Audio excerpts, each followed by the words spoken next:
Hello students आज हम इस वीडियो में समझेंगे आज की क्लास 8th की वर्कशीट नंबर 22।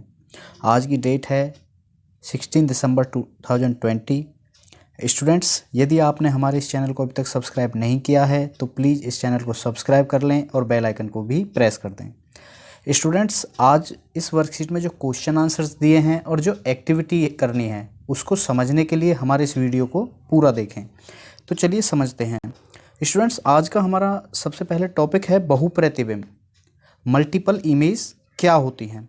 स्टूडेंट्स, परावर्तित प्रकाश की किरणें यदि दर्पण पर पड़ती हैं तो वह फिर से परावर्तित हो जाती हैं। हमने अपने पिछली वीडियो में समझा था कि कोई भी वस्तु हमें तब दिखाई देती है जब वह किसी सतह से टकराने के बाद परावर्तित हो जाती है, लेकिन जो परावर्तित किरण है ये दोबारा भी परावर्तित हो जाती है यदि यह किसी परावर्तित सतह पर पड़ती है।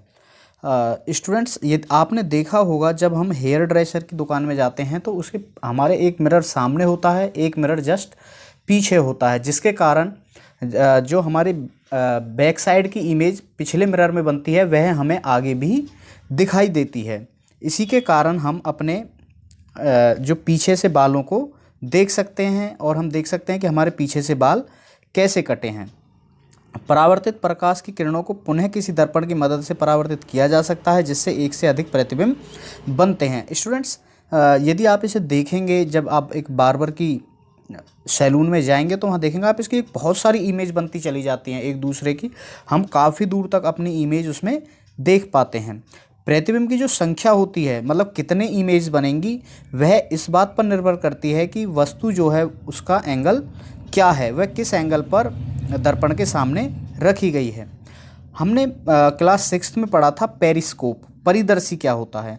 स्टूडेंट, जो पेरिस्कोप है उसमें दो समतल दर्पण का उपयोग किया जाता है और परावर्तित प्रकाश को पुनः परावर्तित किया जाता है, जिसके कारण बहुत सारी मल्टीपल इमेजेस बनती हैं। और हमारे लिए ये जानना बहुत ज़रूरी है कि पेरिस्कोप का यूज पनडुब्बियों में, टैंकों में और सैनिकों द्वारा बनाए गए बंकरों में किया जाता है ताकि वे ऐसी वस्तुओं को भी देख सकें जो उनको सीधी नहीं दिखाई देती हैं। अब पेरिस्कोप के बाद समझते हैं बच्चों क्लाइडोस्कोप क्या है। देखिए, क्लाइडोस्कोप एक ऐसा यंत्र है जिसे हम बहुमूर्तिदर्शी भी कहते हैं और नाम से ही पता हमें लग रहा है, जिसका कारण बहु परावर्तन के लिए यूज किया जाता है और जिससे कि हम बहुत ज़्यादा मल्टीपल इमेजेस बना सकते हैं। देखिए, हम इस एक्टिविटी को अपने घर पर बड़ी आसानी से कर सकते हैं और जब स्कूल ओपन होते थे हमने वहाँ स्कूल में भी इस एक्टिविटी को बच्चों को कराया था। देखो, बड़ी आसानी से आप इसे बना सकते हैं घर पर। इसके लिए आप 3 समान आकार के आयताकार समतल दर्पण के स्ट्रिप लें, 2 त्रिकोणीय कांच के टुकड़े लें, एक कार्ड शीट और एक सेलो पेपर। ये तो वह सामान है जो आपको लेना है। अब आप देखिए इसको कैसे बना सकते हैं। तीनों दर्पण की स्ट्रिप्स को प्रिज्म की आकृति में चित्र अनुसार जोड़ें। जैसे आप यहाँ देख सकते हैं, इस तरह से आपको ये जोड़ना है। इस तरह की आकृति आपकी बन जाएगी। दूसरा है त्रिकोणीय ट्यूब पर रबड़ बैंड या सेलो टेप लगाकर उसे फिक्स कर दें ताकि वह हिले ना। और जो हमने एक पेपर की जो बेलनाकार ट्यूब बनाई है उसके अंदर अब इसको डाल दें। अब इस बेलनाकार ट्यूब के एक सिरे पर त्रिकोणीय कांच की पट्टी लगा दें और दूसरे सिरे पर एक गिलास की प्लेट लगा दें। इस ट्यूब के थोड़ा सा अंदर की तरफ लगा दें। हमें थोड़ा सा इसको मतलब अंदर रखना है, पेपर को थोड़ा बाहर यहाँ पर हमें रखना है। अब इसके ऊपर कुछ बहुरंगी चूड़ियों मतलब कुछ कांच के चमकदार टुकड़े डाल दें।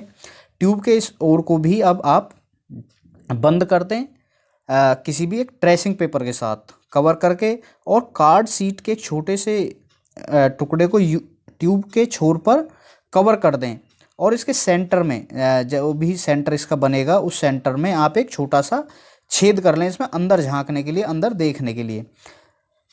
आप जब इसके अंदर देखेंगे तो बहुमूर्ति दर्शी आपका ये जो क्लाइडोस्कोप है ये तैयार हो चुका है। और जब आप इसके अंदर झांकेंगे तो आपको उन्हें जो टूटी हुई चूड़ियां हैं उनकी कुछ इस तरह से इमेज दिखाई देगी, जो आपको एक सुंदर पैटर्न यहाँ पर दिखाई देगा। तो स्टूडेंट्स, इस तरह से हम बहुमूर्तिदर्शी बना सकते हैं। तो चलिए अब समझते हैं इस एक्टिविटी को करने के बाद कि हमें यहाँ पे जो क्वेश्चंस हैं उनको कैसे सॉल्व करना है। पहला है पेरिस्कोप क्या है। तो स्टूडेंट्स, पेरिस्कोप एक ऐसा यंत्र है जिसमें हम 2 समतल दर्पण के द्वारा बहुपरावर्तन के लिए उसे उपयोग करते हैं। इसका उपयोग कहाँ किया जाता है? पनडुब्बियों में, बंकरों को देखने के लिए इसका यूज किया जाता है। नेक्स्ट है, जब आप हेयर ड्रेसर के पास जाते हैं तो अपने सिर के पीछे कटिंग कैसे देख पाते हैं? स्टूडेंट्स, अपने सिर के पीछे की कटिंग देखने के लिए हम वही पेरिस्कोप जैसा कुछ यूज करते हैं। पीछे एक मिरर होता है जिसकी आगे वाले मिरर में इमेज दोबारा बनती है। नेक्स्ट है, बहुमूर्तिदर्शी बनाने की विधि का वर्णन कीजिए। तो स्टूडेंट्स, आप इस वीडियो में पहले ही इसका वर्णन समझ चुके हैं। नेक्स्ट है, दो समांतर दर्पण, समतल दर्पण एक दूसरे से 40 सेंटीमीटर के अंतराल पर रखे हों तो इनके बीच रखी एक मोमबत्ती को कितने प्रतिबिंब बनेंगे? दो समतल दर्पण हैं, ये एक दूसरे से 40 सेंटीमीटर दूर हैं, इनके बीच में एक मोमबत्ती है, तो बताइए कि इसके कितने इमेजेस बनेंगे? तो स्टूडेंट्स, इसका आंसर है असंख्य। जो इसमें बनेंगे वो असंख्य इमेज बनेंगी जिनको काउंट नहीं किया जा सकता है। तो स्टूडेंट्स, ये है आज की वर्कशीट। यदि इस वीडियो से आपके समझ में आई है तो हमारे इस वीडियो को लाइक कर दें, फ्रेंड्स के साथ शेयर करें और हमारे इस यूट्यूब चैनल प्राइम साइंस को सब्सक्राइब कर दें। Thank you.